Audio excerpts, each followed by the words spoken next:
Welcome to SP Smart's NEET Direct program. Today we shall discuss NCERT book problems from electrostatics part 2nd. So let us start from example 2.1. Calculate the potential at a point P due to a charge. Okay, let's start writing the data. ऐसे सभी question हम आपको कहते हैं data पहले note कर लेना चाहिए. This is the charge available. Distance दिया गया है 9 सेंटीमीटर ये, and that means so many meters. You have to find potential. Potential, this is the formula, right? और अब हमें इसकी वैल्यू मालूम है 1/4 पेप्स आर naught. This is 9 10 power 9 charge 4 10 power -7 and distance is 9 10 power -2 जो कि हमने यहाँ से लिखा है. Alright, now let's see what cancels. ये और ये कट गया, ठीक है. ये ऊपर जाएगा, इसके साथ जुड़ेगा and it becomes 10 power 11 and you have 10 power -7 ये वाला and into 4 that becomes 4 into 10 power 4 volt. That is the answer to this problem. Okay, now second part यानी बी पार्ट. इसमें हमें पूछा गया है hence obtain the work done in bringing a charge to 10 power -9 coulomb from infinity to the point P. Alright, इसका मतलब हुआ work done का फॉर्मूला ये लगाएंगे हम और जो चार्ज लाना है हमें that is 2 nano coulomb, that is 2 10 power -9 coulomb, 2 10 power -9 into V ये वाला 4 10 power 4 8 10 power -5 joule. That is the answer to this problem. तो इस तरह से point I mean part B का आंसर ये आ गया and that was solution to part A of the problem. और आखिर में एक चीज़ पूछी गई है, does the answer depend upon the path along which the charge is brought. Answer absolutely no. Why? Because electrostatic field is a conservative field. तो answer no क्यों है? Because electrostatic field is conservative, that is it does not depend upon path chosen. So इस तरह से ये problem को हमने solve कर दिया. So let's now move on to example 2.2. ध्यान से पढ़िएगा प्रॉब्लम को. Two charges 3 10 power -8 coulomb and -2 10 power -8 coulomb are located 15 centimeter apart. और इसकी डायग्राम ये है पहला चार्ज 3 10 पावर -9 और दूसरा -2 10 पावर -9 कूलम. इनके बीच की दूरी है 15 centimetre as per the problem. At what point of the line joining the two charges is the electric potential zero. यानी न्यूट्रल पॉइंट ढूंढने को कहा गया है. ठीक है, अब ये न्यूट्रल पॉइंट कितनी दूरी पे है, कहाँ पे, इसकी लोकेशन हमें बताने के लिए कहा जा रहा है. ऑलराइट, तो हम एज्यूम करते हैं कि let P be the point where the potential due to these two is 0. That means हमें एज्यूम करना होगा कि let this be the neutral point और ये दूरी इसकी है x. ठीक है, अब जो पूरे का पूरा तो 15 था, है ना. That means जो बच गया on the other side वो होगा 15 - x, ये डिस्टेंस. इन शॉर्ट हम पॉइंट P पे potential due to this charge पहले लिखेंगे. ठीक है, उसमें ऐड करेंगे potential at this point due to this charge and their sum total should be 0. वहाँ से हमें आंसर मिल सकता है या यूँ कहें मिल जाएगा. Let's check out. पोटेंशियल का formula this is constant charge by distance. तो अगर मुझे पोटेंशियल में चार्ज लिखना है while measuring potential due to this, तो मैं लिखूँगा Q की जगह पे 3 10 पावर -8 कूलम, डिस्टेंस x. ये लेके मेरी पहली इक्वेशन होगी. दूसरे केस में यही कांस्टेंट लिखेंगे. चार्ज इस बार ये वाला दैट इज -2 10 पावर -8 कूलम और डिवाइड कैसे करेंगे इस बार 15 - x. इनको ऐड करके 0 करो, बट ऐड करते समय इस चीज़ का ध्यान रहे कि यहाँ पर ये चार्ज 2 वाला नेगेटिव है, इसलिए ये माइनस साइन यहाँ आएगा.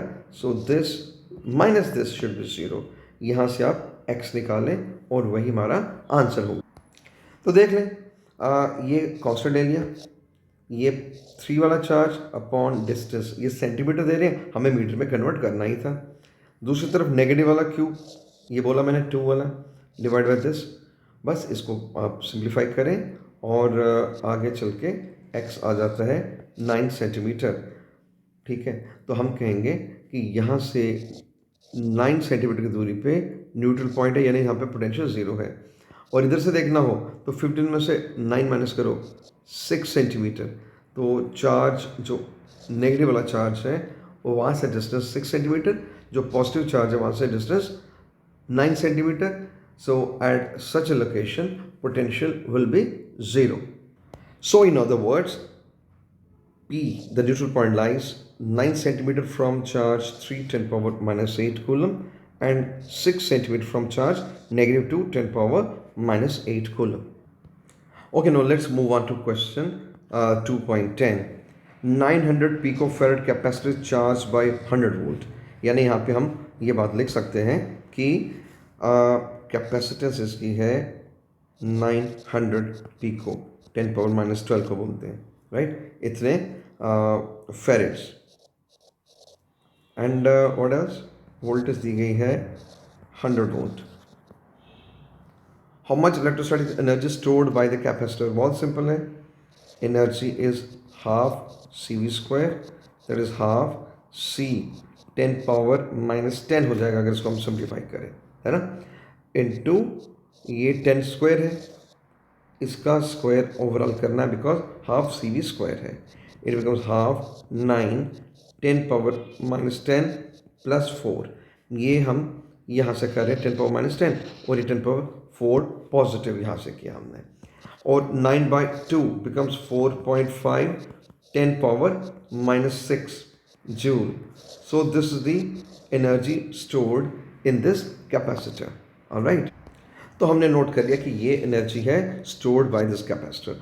आगे देखिए, आगे क्या लिखा है इसमें, the capacitor is disconnected from the battery and connected to another 900 picofarad capacitor. What is electrostatic potential energy stored now. देखो, इसमें हमें क्या करना होगा कि जब इसको दूसरे के साथ कनेक्शन दिया, यानी दो कैपेसिटर्स को आपस में जोड़ दिया गया है, see what happens, loss of energy occurs. ये क्या होता है, C1 C2 by twice C1 plus C2 V1 minus V2 whole square, ये है फॉर्मूला। C1 अभी भी जो देखा हमने कितना इसका रखा हुआ है 900 पिकोफैरेड, तो ये 900 पिको। दूसरा है जो बाद में कनेक्शन दिया है वो भी 900 पिको। ऑलराइट, दोनों आइडेंटिकल हैं, तो दिस 900 पिको का मतलब 10 पावर माइनस 12 और 2 बार आया तो स्क्वायर कर लीजिए। वोल्टेज इसकी पहले वाले की थी 100 मीन्स 10 पावर 2 और ओवरऑल स्क्वायर, क्योंकि दूसरा तो न्यूट्रल है, उसके ऊपर कोई चार्ज था ही नहीं, पोटेंशियल भी नहीं था, तो इसलिए उसे 0 ही पुट करेंगे। लिख देते हैं कि V2 0 है, and twice C1 plus C2, दोनों पी को तो बाहर 10 पावर माइनस 12 लिखते रहिए। Now let simplify. सिंप्लीफाई करते समय ध्यान रहे कि ये दोनों 81 10 पावर 4 बनता है, ठीक है, और 10 पावर माइनस 24 बन रहा है ये, आगे चल के 10 पावर 4 बन रहा है ये नेक्स्ट वाला, डिवाइड बाय 2 इंटू 1800 बनता है नीचे वाला, into 10 power minus 12। Go on simplification, simplify करते तो यहाँ ध्यान रखें कि ये 81 डिवाइड बाय 2 इंटू 18 ये बनता है ये 2.25, बाकी 10 पावर 4 है माइनस 24, ये माइनस 24, ये 448 हो गया, ये ऊपर जाके 12 पॉजिटिव बन गया, एंड इसके 2 जीरोज ऊपर जाके नेगेटिव हो जाते हैं। गो ऑन सिंप्लीफाइंग, ये बन जाता है इतना, यह loss of energy, this is loss of energy. Therefore, remaining energy on the combination, वो ओरिजिनल में से लॉस माइनस कर लीजिए, so energy E is now original में से ये माइनस करो, ओरिजिनल थी जो हमने कैलकुलेट की थी 4.5, ये वाला 10⁻⁻6, तो वो आ गया 4.5, और इसमें से ये 2.25 माइनस करें, तो इसमें से 2.25 माइनस करें, और दोनों के साथ 10⁻⁻6 जुड़ा हुआ है, राइट। तो ये बनता है 2.25 10⁻⁻6 joule. This is the energy that remains on the combination. So हम ये कह सकते हैं अगर शुरू में एनर्जी थी इतने जूल, है ना, अब कॉम्बिनेशन के बाद उससे आधी रह गई है, that is so much. So in short, energy loss occurs and energy remains now half of the original energy stored in the given capacitor. So in this way we have solved NEET direct programs 12th NCERT chapter electrostatics part 2 numerical problems, and that's all for today. God bless you all.